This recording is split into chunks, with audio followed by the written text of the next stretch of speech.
Hello friends, welcome back to my channel visual art history Mahi S. Friends, Mughal काल की कला के ऊपर मैं वीडियोस बना रही थी, जिसका मैंने थर्ड पार्ट आप लोग को अपलोड कर चुका था मैंने, और बीच में काफ़ी ब्रेक हो गए। तो अभी मैं ये फोर्थ पार्ट स्टार्ट करूँगी, जो मॉक टेस्ट नंबर 33 होगा और इसका पार्ट होगा फोर्थ। इसमें कुछ 20 क्वेश्चंस होते हैं। आप जैसे कि आप जानते हैं कि मेरे सारे मॉक टेस्ट में 20 क्वेश्चंस होते हैं, और पिछले जो भी मॉक टेस्ट हुए होंगे पार्ट थर्ड तक, सारी के एक प्लेलिस्ट में डाल दूँगी, जो कि मुग़ल कला शैली से रिलेटेड होगा। वहाँ पे टाइटल आपको प्लेलिस्ट का मिल जाएगा, मुग़ल काल की कला पार्ट फोर्थ ये होगा। जैसा कि आप लोग सब लोग जानते हैं कि मेरे सारे वीडियोस प्लेलिस्ट में आपको मिल जाएंगे, मॉक टेस्ट के भी और मुग़ल काल के भी। और बहुत दिनों से मैं वीडियोस अपलोड नहीं कर रही थी, बहुत सारे लोगों का मैसेज आ रहा था, उसके लिए मुझे बहुत ही अच्छा लगा कि आप लोग मेरी वीडियोस का वेट करते हैं। मैं काफ़ी बिज़ी हो गई थी, इस वजह से अपलोड नहीं कर पा रही थी। तो अभी मेरा ये मॉक टेस्ट है, मॉक टेस्ट नंबर 33 और पार्ट फोर्थ। स्टार्ट करते हैं फर्स्ट नंबर का क्वेश्चन। ख्वाजा अब्दुल समद सिराजी किसके दरबार का कलाकार था? ख्वाजा अब्दुल समद सिराजी जो था वो अकबर, बाबर, हुमायूं, जहांगीर किसके काल का था? यहाँ पर ऑप्शन में है, तो राइट आंसर इस ए हो जाएगा। ख्वाजा अब्दुल समद सिराजी अकबर के दरबार का मुख्य मुसव्विर के रूप में कार्य करता था। मुख्य मुसव्विर में जो प्रमुख कलाकार होते हैं उसकी तरह का काम करता था। इसके पहले के सारे जो भी क्वेश्चंस होंगे ये आपको फर्स्ट पार्ट, सेकंड पार्ट और थर्ड पार्ट में मिल जाएगा। और इसके पहले की सारी क्वेरी जितनी भी है मुग़ल काल से रिलेटेड, सब कुछ आपको क्लियर हो जाएगा। तो मैं क्या करती हूँ कि 20 क्वेश्चंस के साथ साथ पूरे चैप्टर को एक तरह से आपको समझ में आ भी जाए, और क्वेश्चन कैसे आते हैं वो भी, तो सारी चीज़ें मैं ऐसे आपको क्वेश्चन वाइज बताते चली जाती हूँ। सीरीज़ मतलब मीन्स मेरे ख्याल से मैं ऐसा कोशिश करती हूँ कि कोई एक लाइन भी, एक भी टॉपिक छूटे ना। और आप लोग को मैं बता दूँ कि मेरा जो ये चैप्टर चल रहा है, ये रीता प्रताप की बुक से मैं इसको ले रही हूँ, क्योंकि बहुत सारी बुक्स से मैंने देखा जो सीक्वेंस था, जो सारी चीज़ें थी इस बुक में जितनी बढ़िया से दी हुई थी, कलाकारों के बारे में और राजा के संरक्षण के बारे में, मुग़ल कला के बारे में, वो इस बुक में बहुत ही अच्छे से दिया हुआ था। इस वजह से मैंने इसी बुक को सेलेक्ट किया, और इसी बुक से एक एक लाइन मैं पढ़ के, एक एक लाइन से क्वेश्चंस बना बना के और इसमें अपलोड कर रही हूँ। तो ये वाला जो चैप्टर होगा पूरी तरह से रीता प्रताप होगा। आप लोग ये कहेंगे कि हमें पूरी तरह से रीता प्रताप ही पढ़ा रही हैं, तो मैं खुद ना पढ़ लूँ, तो एज यू विश, बट मैं समझा देती हूँ। अगर आप लोग को अच्छी लगी वीडियो तो आप देखिए और समझिए, आप लोग के एग्ज़ाम्स के लिए काफ़ी हेल्पफुल होगा। ये जो मॉक टेस्ट है ये सारे exams, KVS, NVS, BFA entrance, TGT, PGT, higher का भी इस समय फॉर्म आया हुआ है हायर के लिए, जहाँ भी RPSC, HSSC, जितने भी एग्ज़ाम होंगे फाइन आर्ट से रिलेटेड, सारे को ये बेनिफिशियल होगा। ठीक है, तो अब नेक्स्ट क्वेश्चन स्टार्ट करते हैं सेकंड नंबर का। अकबर ने अब्दुल समद को कितने मनसबदारी के पद पर भी नियुक्त किया था? तो ये क्वेश्चन इसलिए आ जाता है कि जब अकबर ख्वाजा अब्दुल समद को अपने राज्य दरबार में रखता है, और अब्दुल समद ने इसको जब अच्छा काम करने लगता है तो उसको वो मनसबदारी पे जब नियुक्त करते हैं तो उस समय के हिसाब से बहुत ज़्यादा कॉस्ट पे देते हैं। इस वजह से वो जो कॉस्ट होती है वो भी इतिहास में दर्ज हो जाती है कि अकबर ने अब्दुल समद को, ऑप्शन में दिखा है कि 200 मनसबदारी, 100 मनसबदारी, 400 मनसबदारी, तो राइट आंसर इसका सी हो जाएगा, 400 मनसबदारी। ओके, थर्ड नंबर का क्वेश्चन है, अबुल फजल ने आईने अकबरी में दसवंत के बारे में क्या लिखा था? आईने अकबरी में दसवंत के बारे में अबुल फजल ने लिखा था कि वह एक अच्छा कलाकार था, वह एक ईमानदार कलाकार था, वह एक कहार का लड़का था, या इनमें से कोई नहीं। तो राइट आंसर का सी हो जाएगा, वह एक कहार का लड़का था।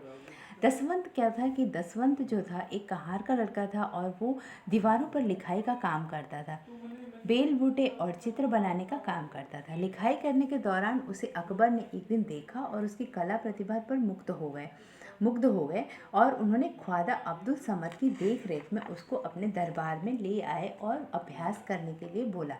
और उनके सानिध्य में रहकर वो बड़ी ही जल्दी कलाकृतियाँ करना सीख गया और उसने काफ़ी कुछ सिद्धहस्त कलाकारों की तरह काम किया। ठीक है, तो ये दसवंत जो था वो अकबर के काल का बहुत ही अच्छा कलाकार हो गया था। ठीक है, तो दसवंत किस मुगल शासक का दरबारी चित्रकार था? अकबर का। ठीक है, अब हम नेक्स्ट क्वेश्चन देखते हैं 5th नंबर का। दसवंत की कलाकृति में हिंदू परंपराओं के साथ साथ कौन सा भारत प्रभाव भी दिखाई देता है? यूरोपियन प्रभाव, ईरानी प्रभाव, चीनी प्रभाव या इनमें से कोई नहीं? तो सबसे पहले बात आती है कि दसवंत की कलाकृतियों में हिंदू परंपराओं के साथ। तो दसवंत जो था वो हिंदू धर्म से बिलोंग करता था, एक कहार था, तो हिंदू धर्म से रिलेटेड था, तो उसकी कलाकृतियों में हिंदू परंपराएं ऑलरेडी रहती थी बस। बट उसके कलाकृतियों में एक और भी कलाकृति दिखती थी, एक और परंपरा दिखती थी हिंदू की, तो वो कौन सी थी? वो यूरोपियन प्रभाव था। राइट आंसर इज ए हो जाएगा, यूरोपियन प्रभाव। दसवंत के चित्रों में हिंदू परंपराओं के साथ साथ यूरोपियन प्रभाव भी हैं, जो उसकी आकृति निर्माण की प्रक्रिया में स्पष्ट झलकती है। और दसवंत जो थे वो उनकी जो रुचि थी वो किस तरह के चित्रों को बनाने में ज़्यादा थी?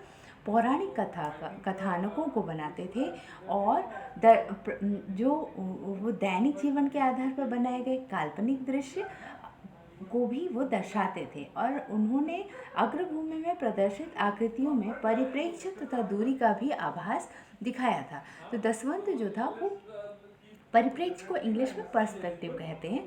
तो दसवंत की कलाकृतियों में पर्सपेक्टिव काफ़ी अच्छा दिखाई देता था, उसका जो संयोजन होता था वो बहुत ही अच्छा होता था। दसवंत ने अपने चित्रों में ऊर्ध्व रेखाओं द्वारा केंद्रीय आकृति के उचित संयोजन से संतुलित स्थापित किया है, यह उसके चित्रों की विशेषता कही जाती है। ठीक है, तो दसवंत जो था वो अपने टाइम का बहुत ही अच्छा कलाकार और बहुत ही अच्छा हिंदू परंपराओं, हिंदू कथानकों का एक चित्रण करने वाला बहुत ही अच्छा कलाकार माना जाता था।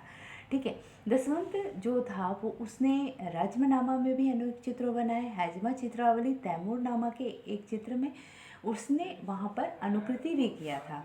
तो इस तरीके से दसवंत जो था उसके कई चित्र राष्ट्रीय संग्रहालय नई दिल्ली में भी आप देख सकते हैं, सुरक्षित पा सकते हैं। जयपुर में भी है कुछ चित्र उनके, जयपुर का जो रजमनामा है उसमें 21 चित्र दसवंत का है। ठीक है, तो इस तरीके से हम समझ सकते हैं कि दसवंत अकबर के काल का एक बहुत ही अच्छा कलाकार था। नेक्स्ट क्वेश्चन देखते हैं 6th नंबर का, फारूक बेग। अब इस तरीके से क्या है कि हम एक एक कलाकारों के क्वेश्चन के साथ एक एक कलाकार को भी समझते जाएंगे कि वो कहाँ का था, वो कैसी कलाकृतियाँ करता था, किसके शासन काल में करता था। तो इस तरीके से एक एक क्वेश्चन से हम उसको क्लियर करते हुए चलेंगे। फारूक बेग नामक कलाकार 1580 में कहाँ से आया था? फारूक बेग जो था वो अकबर के काल का कलाकार था और वो 1580 में आया था। यहाँ पे मैंने इसलिए लिख दिया कि 1580 में आया था। ठीक है, क्वेश्चन में भी ऐसे नहीं आए, बट मेरे लिखने का मतलब इसलिए होता है कि 1580 आपको क्लैश करेगा। अगर आप अच्छे से पढ़ रहे हैं तो आपको क्लैश कर जाएगा कि वो 1580 में आया था, 1580 में भारत आया था। अब क्वेश्चन है कि कहाँ से आया था? तबरेज़ से, काबुल से, फ्रांस से, पाकिस्तान से। इससे क्या पता चल जाएगा कि वो कहाँ का निवासी था। ठीक है, तो ये जो था वो काबुल का निवासी था और काबुल से वहाँ आया था, यहाँ पर आया था।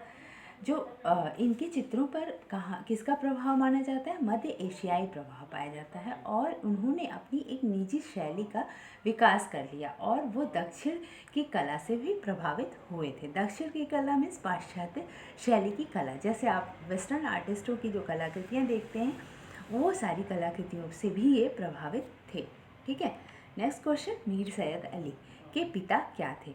मीर सैयद अली कौन थे? मीर सैयद अली भी अकबर के काल के कलाकार थे जो कि काफ़ी अच्छे थे। सफ़वी शैली और ईरानी शैली के प्रमुख चित्रकार थे। कौन सी शैली के? सफ़वी और ईरानी, सफ़वी और ईरानी शैली के कलाकार थे, ईरानी।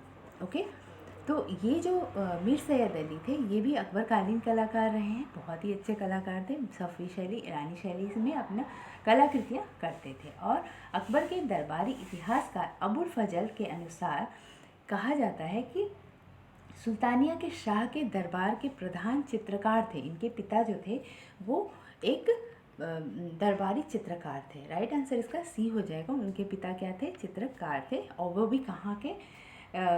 सुल्तानिया के शाह के दरबारी चित्रकार थे। जैसे मीर सैयद अली अकबर के काल के थे, वैसे इनके पिता भी सुल्तानिया के शाह के दरबारी चित्रकार थे। अब क्वेश्चन नंबर 8 देखते हैं। फारसी शैली का रूप भारतीय चित्र शैली में मिलकर किस रूप शैली में निखर कर प्रकट हुआ? दरबारी रूप शैली, मुगल शैली रूप में, रानी शैली रूप में, या इनमें से कोई नहीं। ठीक है, तो फारसी शैली का रूप भारतीय शैली में मिलकर किस रूप शैली में प्रकट होता है? नेक्स्ट क्वेश्चन था, फारसी शैली का रूप भारतीय चित्र शैली में मिलकर किस रूप शैली में निखर कर प्रकट हुआ? तो इसका आंसर क्या है? दरबारी रूप शैली, मुगल शैली रूप में, रानी शैली रूप में, ईरानी शैली रूप कहा जाएगा इसमें, और इसमें से कोई नहीं। तो फारसी शैली का रूप जो कि भारतीय चित्र शैली में मिलकर किस रूप में बनी? मुगल शैली के रूप में निखर कर अकबर शैली के रूप में प्रकट हुई। तो अकबर शैली, मुगल शैली, जिसको हम कह सकते हैं कि अकबर के काल में फारसी शैली और भारतीय शैली जो मिक्स हुए, ईरानी शैली भी उसी को बोल सकते हैं हम, तो वो जब मिक्स होता है तो अकबर शैली या मुगल शैली के रूप में वो प्रकट होती है। तो इसका राइट आंसर इस वजह से बी हो जाएगा। ठीक है, नेक्स्ट क्वेश्चन नंबर 9 पढ़ेंगे हम। लैला के सम्मुख जंजीरों से बंधा हुआ मजनू का चित्रण किस कलाकार ने किया है? ये क्वेश्चन है जिसमें कि हम अकबर के काल में ही पढ़ रहे हैं और अकबर के काल का ही ये चित्र है। तो लैला के सम्मुख जंजीरों से बंधा हुआ मजनू का चित्रण किस कलाकार ने किया था? ये हुआ था मीर सैयद अली के द्वारा। Right answer is D, Mir Syed Ali. Okay, question number 9, Laila के सम्मुख जंजीरों में बंधा मजनू का चित्रण किस कलाकार ने किया है? तो जब हम बात कर रहे थे मीर सैयद अली के बारे में, मीर सैयद अली के पिता थे सुल्तान के शाह के दरबारी प्रधान चित्रकार थे। मीर सैयद अली का जन्म जो हुआ था वो 16वीं शताब्दी में हुआ था और तबरेज़ नामक स्थान पे हुआ था। मीर सैयद अली ने बाल्यकाल से ही चित्रकला की लिपि लेखन तथा उत्तम अभ्यास कर लिया था। काजी अहमद नामक लेखक ने इनको 1596 से 97 ईस्वी में रचित अपने ग्रंथ में लिपिकारों की नामावली में मीर सैयद अली का नाम लिखा था। मीर सैयद अली और ख्वाजा अब्दुल समद दोनों ही एक ही साथ हुमायूं के दरबार में आए थे और वो 1550 में काबुल आए थे और उनका जो मीर सैयद अली था उनका जो उपनाम था वो जुदाई के नाम से लिखा जाता था। तो हम इसको मीर सैयद अली जुदाई के नाम से पढ़ते हैं। अभी मीर सैयद अली के कुछ ही चित्र प्राप्त होते हैं जो कि बहुत ही कम संख्याओं में हैं, जिसमें ये एक चित्र है इनका, लैला के सम्मुख जंजीरों से बंधा मजनू। राइट आंसर इसका बी हो जाएगा, मीर सैयद अली का चित्रण है। और भी इनके जो चित्र प्राप्त हुए हैं उसमें बहराम तथा गडरिया गौवध करते हुए, जहाक अली के पिता का शबीह, जमीकृत हफत, औरंग चित्रावली, इस तरीके से उन्होंने जो चित्र बनाए वो दरबारी जीवन के थे और दैनिक लोक जीवन जो कि ग्रामीण शैली कह सकते हैं उसको, तो उनसे रिलेटेड होते थे। मीर सैयद अली के जो चित्र हुआ करते थे बहुत ही सूक्ष्म होते थे और उनकी आकृतियाँ सुंदर होती थी और बहुत ही मोहक और वास्तविक लगती थी। ठीक है, तो ये हो गया मीर सैयद अली के बारे में, जिसको हम जुदाई भी कहते हैं। मीर सैयद अली जुदाई इनका पूरा नाम इनको बुलाया जाता है। उसके बाद हम आगे बढ़ते हैं अकबर के काल से। अब हम आते हैं थोड़ा सा और आगे चलते हैं। तो मुग़ल चित्रकला के इतिहास में स्वर्ण काल किसे कहा जाता है? जैसे मूर्तिकला के इतिहास में स्वर्णकाल गुप्त काल को बोला जाता है, वैसे मुग़ल कालीन चित्रकला के इतिहास में चित्रकला में स्वर्णकाल अकबर के काल को, जहांगीर के काल, हुमायूं के काल को या औरंगजेब के काल को। तो राइट आंसर इसका हो जाएगा B is the right answer. B को हम जहांगीर के काल को स्वर्ण युग कहते हैं।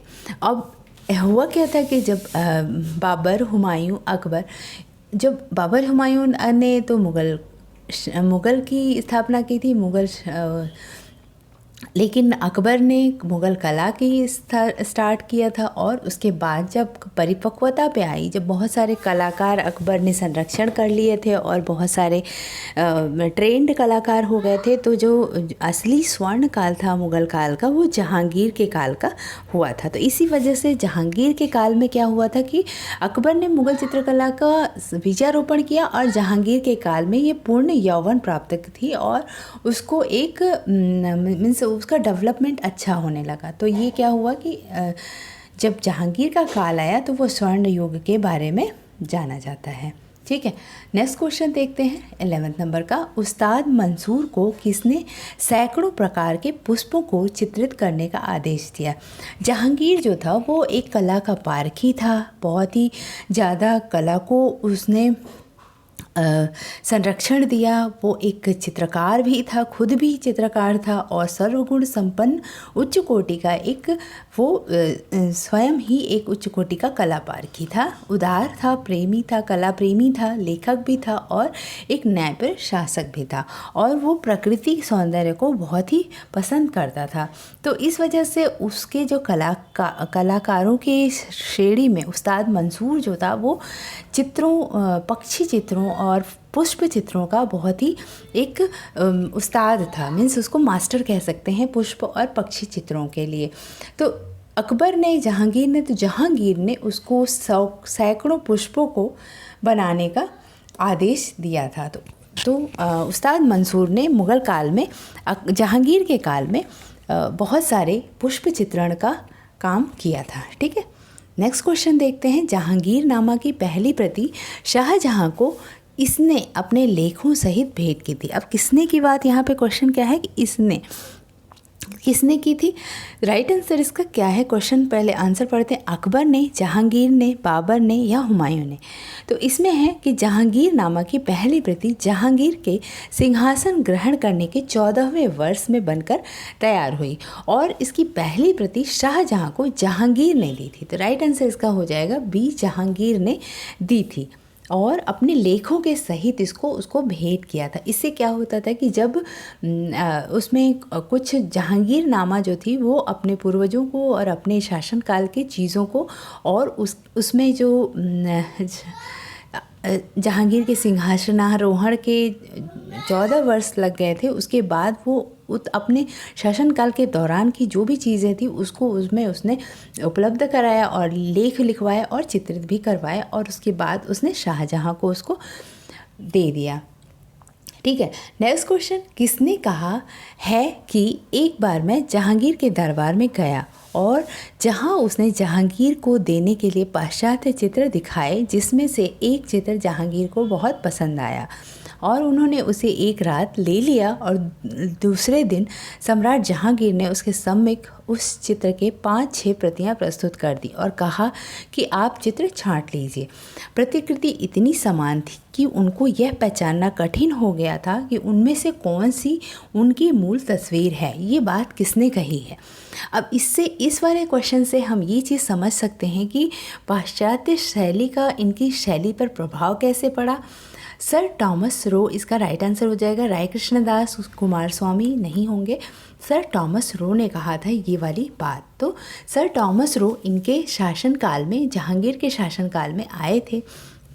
और जब हम जहांगीर की चित्रकला के, जहांगीरकालीन चित्रकला के बारे में बात करेंगे तो सर टॉमस रो की जो यात्रा वृतांत है उसके बारे में हम ज़रूर पढ़ेंगे, और उनके द्वारा कही गई ये बात जहांगीर के काल की चित्रकला को एक प्रमुखता मीन्स उसके बारे में बताने में काफ़ी अच्छा रहता है कि टॉमस रो ने इस तरीके का अगर स्टेटमेंट लिखा है तो समझ सकते हैं कि मुग़ल काल की चित्रकला कितनी उत्कृष्ट हो चुकी थी। अगर कोई भी पाश्चात्य कला का कॉपी करके 6 कॉपी बनवा देता है एक रात में, और वो ऐसी बनती है कि उसको पहचानना मुश्किल हो जाता है, तो उस समय मुग़ल काल की कला का क्या एक इम्पैक्ट रहा होगा, उस समय मुग़ल काल किस चरम पे पहुंच चुका होगा। ठीक है, तो ये एक अनुमान लगाने के लिए ये स्टेटमेंट काफ़ी हेल्प होता है। Question number 14। किस मुग़ल शासक ने कहा था कि किसी भी कलाकार का काम मेरे सामने आता है, मैं उसका नाम सुने बिना? ऑब्जेक्टिव आंसर में है बाबर, जहांगीर, अकबर या इनमें से कोई नहीं। तो क्वेश्चन था किस मुग़ल शासक ने कहा था कि किसी भी कलाकार का काम मेरे सामने आता है और मैं उसका नाम सुने बिना ही झट से उसे पहचान लेता हूँ कि ये चित्र मुक्त उस्ताद का है। मैं कौन से मास्टर का है, उस्ताद मीन्स मास्टर होता है, और कौन से मास्टर कलाकार का है। और यहाँ तक कि जहांगीर ऐसा था कलापारखी कि एक चित्र के वो कई, अगर किसी ने अलग से आँख नाक बनाए तो वो पहचान जाता था कि किसने कहाँ पे क्या टच किया है, यहाँ तक भी बता देता था। तो जहांगीर ऐसा एक कलापारखी था जो अपने राज्य के सारे कलाकारों के काम को अच्छी तरह से समझता था। ठीक है, नेक्स्ट क्वेश्चन, जहांगीर के शासनकाल में महिला चित्रकारों का नाम बताइए। अब ये जो महिला चित्रकार थीं, ये जो शासनकाल में जो महिला रानियां होती थी, रानियों के जो दरबार में जिसको वहाँ पे बोलते हैं हेरम की बेगमों कि सभी के चित्र बनाने के लिए वो लोग नियुक्त की गई थी। तो इसमें जो थे वो ऑप्शन में दिए हैं साइफा बानो, नादिरा बानो, रुकैम बानो या ये सभी। तो इसका राइट आंसर ये सभी हो जाएगा, क्योंकि ये कलाकार जो थी ये सभी थी जहांगीर के शासनकाल में महिला चित्रकारों का काम करती थी। और ये महिला चित्रकारें जो थी वो हेरम की बेगमों के सभी चित्र बनाने के लिए नियुक्त की गई थी। और इन जो कलाकार थी उनमें स्त्री चित्रकार एक अन्य स्त्री का शबीह लगा रही है, इस तरीके का एक चित्र जो भारत कला भवन में संग्रहित हुआ है। भारत कला भवन कहाँ पर? वाराणसी में संग्रहित है। नेक्स्ट क्वेश्चन 16 देखते हैं। मोहम्मद नादिर कहाँ का कलाकार था? मोहम्मद नादिर भी जहांगीर के शासनकाल में कलाकार था, जो कि मोहम्मद नादिर जो था वो स्मार्क से आया था। राइट आंसर इस यहाँ पे ऑप्शन दिया है कुलमाक, हिरात, स्मार्क, तबरेज। तो ये राइट आंसर सी हो जाएगा, स्मार्क से आया था। राइट आंसर इज सी, स्मार्क। और मोहम्मद नादिर और मोहम्मद मुराद दो कलाकार थे जो अकबरी चितेरा नन्ना का भतीजा था। और ऐसे ही चित्रकार थे जो कि जहांगीर के दरबार में सुदूर देशों से ये लोग आए थे। और कौन कौन से कलाकार थे? फारूक बेग जो कि कुलमाक से आया था, हिरात देश से ईरानी चित्रकार अकारीजा आया था और उसका पुत्र अबुल हसन आया था, और स्मार्क से मोहम्मद नादिर और मोहम्मद मुराद आया था। तो ये सारे कलाकार अलग अलग जगहों से जहांगीर के काल में आए थे। इनमें से कौन बसावन का पुत्र था? तुलसी, माधव, मनोहर या इनमें से कोई नहीं? तो आगे हम मनोहर के बारे में पढ़ेंगे, जब आगे पढ़ेंगे कलाकारों के बारे में। तो मनोहर जो था वो बसावन का पुत्र था। राइट आंसर इज सी, मनोहर बसावन का पुत्र था। Okay, next question 18। जहांगीर एक मुल्ला को उपाख्यान देते हुए चित्र किस कलाकार का है? तो ये चित्र बहुत ही सुंदर है। जहांगीर एक मुल्ला को उपाख्यान बहुत ही क्लियर बनाया है इसमें। और जहांगीर एक सिंहासन टाइप पे बैठे हुए हैं और पीछे एक गोल छतरी टाइप लगी हुई है बैक में। कुछ पपेट्स भी हैं जिसमें उड़ते हुए दिखाया है, जिसको हम एंजल बोलते हैं। और उनके आसपास भी कई लोग हैं और एक मुल्ला बैठे हुए हैं जिनकी वाइट कलर की दाढ़ी बनी हुई है और वाइट कलर की पगड़ी लगा रखी है उन्होंने। ये चित्र बहुत ही सुंदर है। और ये चित्र किसने बनाया है, ये क्वेश्चन है यहाँ पे। तुलसी, माधव, मनोहर या विचित्र ने? तो जहांगीर के काल का एक कलाकार जो था विचित्र, वो राइट आंसर इसका डी हो जाएगा, विचित्र ने इसको बनाया था। बहुत ही सुंदर चित्र है ये। ठीक है, नेक्स्ट क्वेश्चन है 19 नंबर का। जहांगीर ने किस कलाकार को अपने दरबार का सर्वोत्कृष्ट कलाकार होने का उल्लेख किया था? जहांगीर जो था वो कलापारखी था और अपने कलाकारों को अलग अलग उपाधियों से सम्मानित करता था। जैसे नादिर उल असर का, जिसको युग शिरोमणि कहेंगे, नादिर चित्रकार शिरोमणि होते थे, नादिर उल मुसब्बरीन होते थे, नादिर उल जमा, इस तरीके के वो देता था, उपाधियाँ देता था। तो जहांगीर ने किस कलाकार को अपने दरबार का सर्वोत्कृष्ट कलाकार कहा था? मंसूर, दसवंत, बसावन या अबुल हसन? तो राइट आंसर इसका डी हो जाएगा, अबुल हसन को उसने अपने दरबार का सर्वोत्कृष्ट कलाकार कहा था। और अबुल हसन ही नेक्स्ट क्वेश्चन है। जहांगीर के काल में नादिर उज जमा, जिसको इंग्लिश में हम वंडर ऑफ द एज बोलेंगे, wonder of the age Nadir uz Zaman, इस सब में डैश लगाया जाएगा, नादिर उज जमा, ठीक है। मंसूर, दसवंत, बसावन या अबुल हसन। तो राइट आंसर इसका डी हो जाएगा, अबुल हसन, जो कि जहांगीर के काल का बहुत ही महत्वपूर्ण कलाकार था और उसको वंडर ऑफ द एज की उपाधि दी थी। और सबसे बड़ी बात यह है कि जब वंडर ऑफ द एज की उपाधि जहांगीर ने क्यों दी थी, जब अबुल हसन ने अपने द्वारा बनाए हुए जो चित्र था जहांगीर का सिंहासनारोहण, जिसका शीर्षक था जहांगीर का सिंहासनारोहण, जब जहांगीर सिंहासन पर वो आश्रित हो रहा था और उसका जो जश्न मनाया जा रहा था, उसका चित्र अबुल हसन ने बनाया था। और जब उसने उसको भेंट किया तो जहांगीर ने उसको वंडर ऑफ द एज की उपाधि से विभूषित किया, जिसको नादिर उज जमा कहते थे उनके लैंग्वेज में, मुगलिया लैंग्वेज में नादिर उज जमा कहेंगे। और वंडर ऑफ द एज की उपाधि उन्होंने दी थी। और इससे रिलेटेड और भी क्वेश्चन नेक्स्ट वीडियो में जल्दी आएगा। और अब मैं कंटिन्यू करूँगी अपना ये वीडियो, तो मेरी वीडियो से जुड़े रहिएगा। और मुग़ल शैली धीरे धीरे करके मैं कंप्लीट करूँगी और सीक्वेंस वाइज आप पढ़ते जाइएगा। जो लोग 4th पार्ट देख रहे हो वो 3rd, 2nd और 1st जाके पीछे देख लेंगे। डिस्क्रिप्शन बॉक्स में इसका प्लेलिस्ट मिल जाएगा और आप क्लिक करके चारों देख सकते हैं। 5वीं मेरी बहुत जल्द आएगी, कल आ जाए या आज फिर आ जाए। आप बस मेरे वीडियो को अगर आपने पहली बार देखा हो तो सब्सक्राइब कर लें, और जिन्होंने सब्सक्राइब कर रखा हो वो बेल आइकन को अपने देख लें और नोटिफिकेशन ऑल का बटन प्रेस कर लें, क्योंकि सारे वीडियोस मेरे बहुत ही हेल्पफुल होंगे। और अभी बहुत सारे एग्ज़ाम्स आने वाले हैं, टीजीटी, पीजीटी, हायर वाले, आरपीएससी और केवीएस एनवीएस का भी नोटिफिकेशन आने वाला है। तो आप लोग लगे रहिए अपनी पढ़ाई में और मैं जल्द से जल्द वीडियो लाऊंगी। Thank you for watching my video and keep watching, keep learning. Bye bye.